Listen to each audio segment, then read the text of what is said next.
Okay, guys, now we're on to Scream, which is Scream 5. But at the time of, like when this movie came out, like horror was in a buzz, in a particular little buzz, like where they would reboot or go back to making a sequel to the original, and then some things get retconned, and then they end up calling these certain sequels just the same exact title of like the original movie.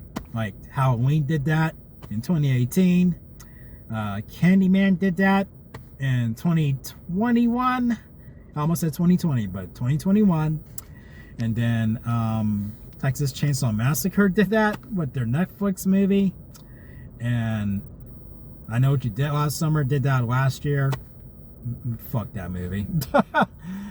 But before that, in 2022, Scream was just like, they were like, fuck it, let's do that with this. Because they definitely lean in to where horror is at that point, and to where Hollywood was at that point, like where it's called requels and such or whatnot, and then this movie chimes in on that. And it did a fantastic job. Now, I dare say, this is what Scream 4 should have been. This movie right here. This was awesome. This might be my favorite big screen experience with a Scream movie.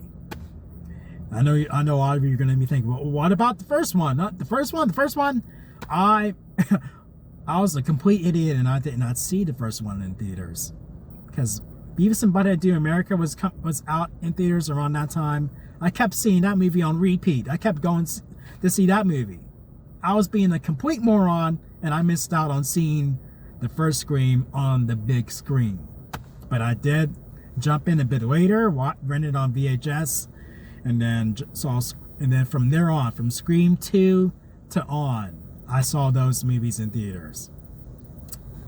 But yeah, this did the whole bring new kids in with the original cast. They did that way better.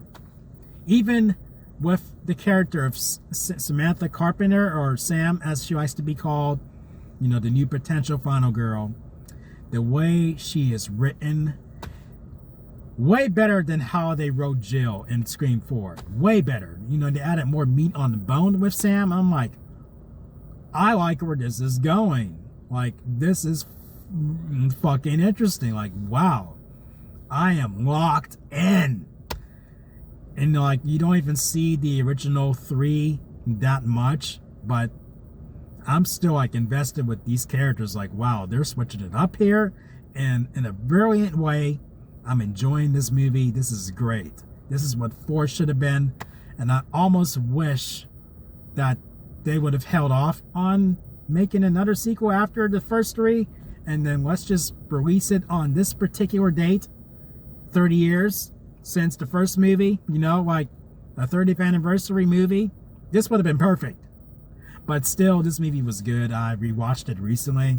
I liked it just as much than when I saw it on the big screen.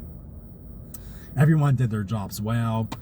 Like the new kids, they carried the movie really, really, really well. Way better than the new kids in Scream 4. I mean, the Kirby character was awesome in that movie. But, and then, but still, everyone here, yes, fuck yes. Now, and then I think part 4 was the first time they started referring to the killer as Ghostface. Like, fans would say Ghostface, like, for many years, but they never really said Ghostface in the movies. Well, Tatum did, like when she was sort of, not taking, him seriously, like in the first movie. But other than that, nobody decided to go, we're just going to say Ghostface. They always said the killer. But ever since part 4, they referred to the killer or killers as Ghostface. So, yeah. Ghostface, the kills are fucking brutal. I know people would say that the kills are pretty tame, where someone gets stabbed and then that's it. And then, yeah, they were pretty tame. like in 1, 2, and 3, minus the opening scene in the first movie, and then Tatum's death in the first movie with the garage door. Other than that, the kills were not that brutal. But here, man, they cranked it up. They jumped in at a time where horror was getting back on its 2 feet, where I'm like, yes, this is great. You know, there's a lot of great horror movies that came out around that time. This movie's no exception. Man, I love this movie. Might be my favorite movie outside of the trilogy. One of the strongest movies in the franchise. Like, man. And then with the original 3 coming back, they were great as always. You know, like, man. Where it, you know, it all comes back to Woodsboro. Like, they did that with 4, but they did it way better here. Way fucking better. Hell yes. So I gotta give this a 5 out of 5.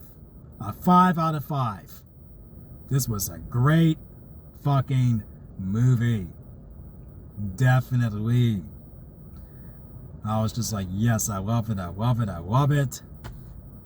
Man, what a great way to start out 2022 at that time. Like, man. Yes. That's what I gotta say about Scream. You know, like, even though, you know, like, they playfully chimed in on, you know, like, everything, the whole legacy thing going on. I can't be mad at them for it. And that, oh man, what a movie. It's the first movie that came out since after I got to meet Neve Campbell.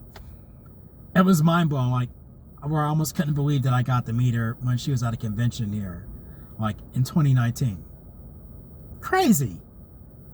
Man, what a good movie.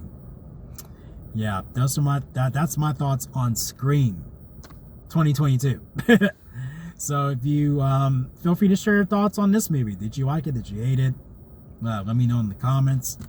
And if you like this video, thumb it up, subscribe, notification bell, you know the drill. And I will talk about my thoughts on Scream 6 in my next video. So for the time being, thank you for watching as always, and I'll see you over there when I share my review on Scream 6 with Scream 7 on the way at the recording this video, where I'm going to go see it tomorrow. So until then, I'll see you guys in my review for Scream 6. Peace out.